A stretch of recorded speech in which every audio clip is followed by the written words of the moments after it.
Hello, എല്ലാവർക്കും നമസ്കാരം. കഴിഞ്ഞ എൻ്റെ വീഡിയോയ്ക്ക് നിങ്ങൾ തന്ന സപ്പോർട്ടിന് ഒരുപാട് നന്ദി. തുടർന്നും നിങ്ങളുടെ സപ്പോർട്ട് ഉണ്ടാകണമെന്ന് ആഗ്രഹിക്കുന്നു. നമുക്ക് നേരെ ഇന്നത്തെ വീഡിയോയിലേക്ക് കടക്കാം.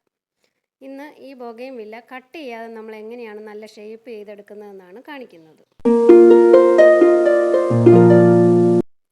അതിന് നമുക്ക് ഇതുപോലെ ഒരു ട്വിസ്റ്റ് വയർ എന്ന് പറയുന്ന ഒരു ടാഗ് ചെയ്യാൻ വേണ്ടി ഇത് നമുക്ക് ആവശ്യമുണ്ട്. ഇത് നമുക്ക് ഓൺലൈനിലൊക്കെ വാങ്ങാൻ കിട്ടും.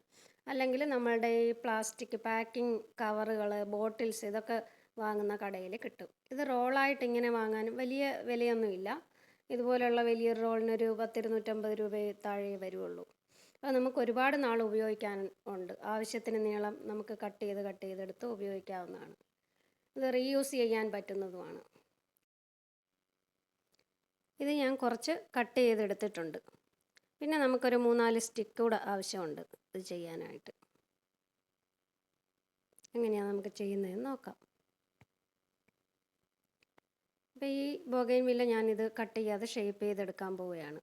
അതിന് നമുക്ക് ആദ്യമായിട്ട് നമുക്ക് പാകത്തിന് ഉയരത്തിൽ ഒരു സ്റ്റൂളിലോ അല്ലെങ്കിൽ എന്തെങ്കിലും ഒരു സ്റ്റാൻഡിലോട്ട് നമ്മുടെ ചെടിച്ചട്ടി എടുത്ത് വയ്ക്കുന്നത് നന്നായിരിക്കും. നമുക്ക് നല്ലതായിട്ട് ഷേപ്പ് കണ്ട് അത് വൃത്തിയായിട്ട് ചെയ്യാൻ പറ്റും. എന്നിട്ട് നമ്മൾ ആദ്യം ആ സ്റ്റിക്കുകൾ അതിൻ്റെ ഒരു 2-3 സൈഡിലായിട്ട് കുത്തി കൊടുക്കണം. ഇതിപ്പോൾ ഒരു ഹാങ്ങിങ് പോട്ടിൽ സെറ്റ് ചെയ്യുകയാണെന്നുണ്ടെങ്കിൽ നമുക്ക് ഇങ്ങനെ തന്നെ നിന്നാൽ മതി, ഒന്നും ചെയ്യേണ്ട. ഇത് താഴോട്ടൊക്കെ നല്ല സൈഡിലോട്ടൊക്കെ വളർന്നു വന്നിട്ടുണ്ട്. എനിക്കിവിടെ ഇപ്പോൾ ഹാങ് ചെയ്യാനുള്ള സ്പേസ് ഇല്ലാത്തതുകൊണ്ട് ഞാൻ സ്റ്റാൻഡ് ചെയ്തിട്ട് അതിൽ നിരത്തിയാണ് വയ്ക്കുന്നത്. അങ്ങനെ വയ്ക്കുമ്പോൾ നമുക്ക് അടുത്തുള്ള പ്ലാന്റ്സിലൊക്കെ ഇതിൻ്റെ ശാഖകൾ കയറി കുരുങ്ങുകയോ ഒക്കെ ചെയ്ത് വളരെ ബുദ്ധിമുട്ടാണത് അങ്ങനെ വളരാൻ വിട്ട് കഴിഞ്ഞാൽ. അതുകൊണ്ട് ഞാൻ എൻ്റെ എല്ലാ ചെടികളും ഇങ്ങനെ ഓരോ തവണ പൂക്കൾ കഴിയുമ്പോഴും അതിനെ ഇങ്ങനെ ഓരോ ഷേപ്പ് ചെയ്ത് കെട്ടിക്കൊടുക്കും. പൂക്കൾ കൊഴിഞ്ഞു കഴിയുമ്പോഴുണ്ടാകുന്ന ആ ഉണങ്ങിയ ശാഖകൾ അതും പിന്നെ അതിൻ്റെ തലപ്പ് മാത്രം ഒന്ന് തുള്ളിക്കൊടുത്തുകൊണ്ട് ബാക്കി ഞാൻ ഇങ്ങനെ ഷേപ്പിൽ കെട്ടിക്കൊടുക്കും.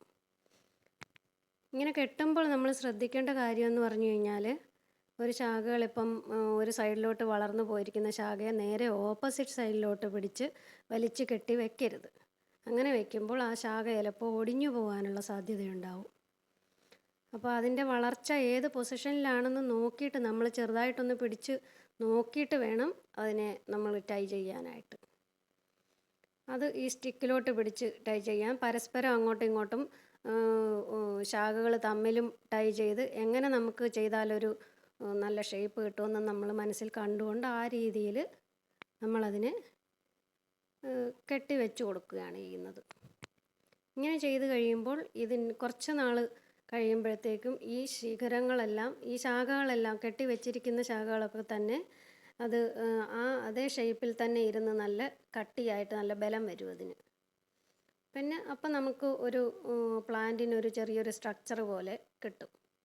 ഇങ്ങനെ ഒരു 2-3 തവണ പൂക്കൾ കഴിയുമ്പോൾ ഇങ്ങനെ ചെയ്ത് കഴിയുമ്പോഴത്തേക്കും നമുക്ക് നമ്മുടെ പ്ലാന്റ് വളരെ പെട്ടെന്ന് തന്നെ ബുഷാക്കി എടുക്കാൻ പറ്റും. അപ്പോൾ ചിലർക്ക് തോന്നും ഇത് എന്നാൽ പിന്നെ ഇത് കട്ട് ചെയ്താൽ പോരെ, കട്ട് ചെയ്ത് ബുഷാക്കി എടുക്കുന്നതല്ലേ നല്ലതെന്ന്. കട്ട് ചെയ്ത് ബുഷാക്കി എടുക്കുന്നത് വളരെ നല്ലത് തന്നെയാണ്. പക്ഷേ നമ്മളിപ്പോഴത്തെ ഹൈബ്രിഡ് പ്ലാന്റ്സ് ഒക്കെ വളരെ വില കൊടുത്ത് വാങ്ങുന്ന പ്ലാന്റ്സ് ആയിരിക്കും. വളരെ ചെറിയ പ്ലാന്റിന് തന്നെ നല്ല വിലയുണ്ടാവും. അത് കട്ട് ചെയ്യാനൊക്കെ ചിലർക്കൊരു ബുദ്ധിമുട്ടുണ്ടാവും. അത് തന്നെയല്ല, കട്ട് ചെയ്യുമ്പോൾ ഉണ്ടാകുന്ന കട്ടിങ്സ് നമുക്ക് വേസ്റ്റ് ആക്കാതെ അത് പ്ലാന്റ് ചെയ്ത് വേറെ പ്ലാന്റ് ആക്കി എടുത്ത് വെക്കുക എന്നൊക്കെയുള്ള ഒരു ഇതുണ്ടാവും. സ്ഥലമുള്ളവർക്കാണെങ്കിൽ അങ്ങനെ വേറെ പ്ലാന്റ് ആക്കി എടുത്ത് വെക്കാം. അല്ലാത്തവരെ സംബന്ധിച്ച്, അല്ലെങ്കിൽ ഇത് സെയിലിന് ഈ കട്ടിങ്സ് സെയിൽ ചെയ്യുകയോ അങ്ങനെ എന്തെങ്കിലും ചെയ്യുന്നവരാണെങ്കിൽ കുഴപ്പമില്ല. അല്ലാത്തവരെ സംബന്ധിച്ച് എപ്പോഴും ഇങ്ങനെ ഉണ്ടാകുന്ന കട്ടിങ്സ് എന്ന് പറയുന്ന ഒരു ഇത് തന്നെയാണ്. നമുക്കത് വേസ്റ്റാക്കി കളയാനൊരു മനസ്സും ഇല്ല. അപ്പം എന്ത് ചെയ്യണമെന്നുള്ളത്. അപ്പോൾ ഈ രീതിയിൽ ചെയ്യുകയാണെങ്കിൽ നമുക്കങ്ങനെ ഒരു പ്രശ്നവും വരില്ല. നമ്മുടെ പ്ലാന്റ് നമുക്ക് എളുപ്പം തന്നെ ബുഷായി കിട്ടുകയും ചെയ്യും.